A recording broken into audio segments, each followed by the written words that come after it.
Hi everyone, welcome to my YouTube channel tutorial home my electrical. তোমরা সবাই জানো যে WBSCTCL এক্সাম অনুষ্ঠিত হতে আর একদিন বাকি। তাই তোমাদেরকে এই ভিডিওতে কিছু কথা বলবো, যে কথাগুলি মেনে চলার চেষ্টা করো তোমরা।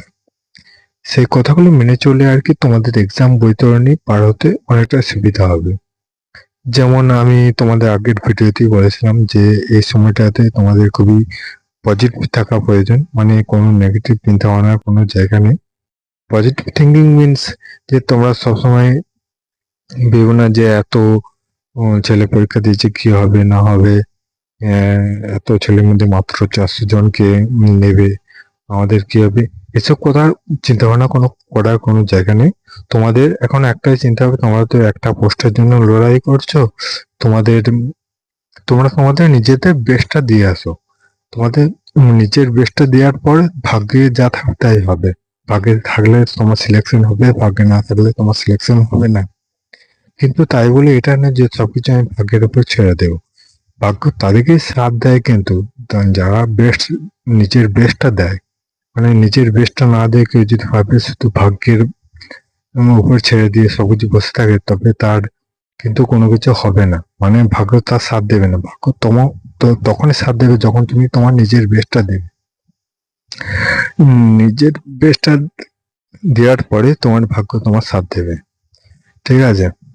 আর তোমাদের এই সময় কোনো তোমাদের পজিটিভ থিঙ্কিং সবসময় করতে হবে, কোনো নেগেটিভ থিঙ্কিং এর কোনো জায়গা নেই। তোমরা যদি পজিটিভ থিঙ্কিং করো, সেটা তোমার মানে পরীক্ষার যে 1.5 ঘন্টা আছে, সেই 1.5 ঘন্টাতে তোমার যে মানসিক কন্ডিশন থাকবে, সেই মানসিক কন্ডিশনের উপর এই পজিটিভ থিঙ্কিংটা প্রভাব ফেলবে। কিন্তু মানে সাপোজ ধরো, আমি উদাহরণ হিসেবে বলছি, মানে ধরো দুটো ছেলে সমান প্রিপারেশন আছে, একবারে সমান সবকিছু প্রিপারেশন আছে, কিন্তু তাদের মানসিক কন্ডিশনের ডিফারেন্স আছে। মানে একজন পজিটিভ থিঙ্কিং করছে, একজন নেগেটিভ থিঙ্কিং করছে। মানে পজিটিভ থিঙ্কিং সে ভাবছে আমি আমার বেস্টটা দিই, যা হয় দেখা যাবে। আর একজন ভাবছে এত ছেলে পরীক্ষা দিচ্ছে, আমার কি হবে না হবে এসব ভাবছে। এই দুটো ছেলের মধ্যে কিন্তু রেজাল্টের পার্থক্য হবে।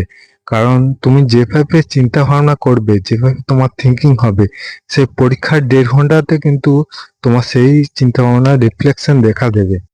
তোমাদের রেজাল্টের কিন্তু পার্থক্য হবে। তাই তোমাদের সবাইকে বলছি, পজিটিভ ভাবে থিঙ্কিং করো, পজিটিভ চিন্তা ভাবনায় তোমাকে কিন্তু এক্সাম বৈতরণীতে ভালো রেজাল্ট এনে দেবে। তো সবাই পজিটিভ ভাবে থিঙ্কিং করো, এটা আমি বারবার জোর দিয়ে বলছি। কারণ মানসিক স্টেটটা খুবই ইম্পর্ট্যান্ট। মানসিক স্টেটের উপর অনেক কিছু নির্ভর করছে। আর এই সময় তোমরা যেটা করবে, আর তো রাত পোহালেই তোমাদের এক্সাম। তাই বলবো যে রাত্রেবেলায় তোমরা খুবই ভালোভাবে খাওয়া দাওয়া করো, ভালোভাবে ঘুমিও। রাত রাত জেগে পড়াশোনা করো না। যা পড়াশোনা করেছো আগে করেছো, তোমার আগের পড়াশোনা কিন্তু এতদিন ধরে যা পড়াশোনা করেছো, সেই পড়াশোনার কিন্তু মূল্য ওই 1.5 ঘন্টাতেই দেবে। ওই 1.5 ঘন্টা তোমার মূল্য দিবে এতদিন ধরে যা পড়াশোনা করেছো। ঠিক আছে? তাই বলবো ওই সময়টাকে ওই সময়ের মানসিক কন্ডিশনটা ভালো রাখার জন্য কিন্তু নিজের হেলথটাকে ভালো রাখার প্রয়োজন। হেলথকে ভালো রাখতে হলে ভালোভাবে ঘুমাতে হবে, ভালোভাবে খাওয়া দাওয়া করতে হবে।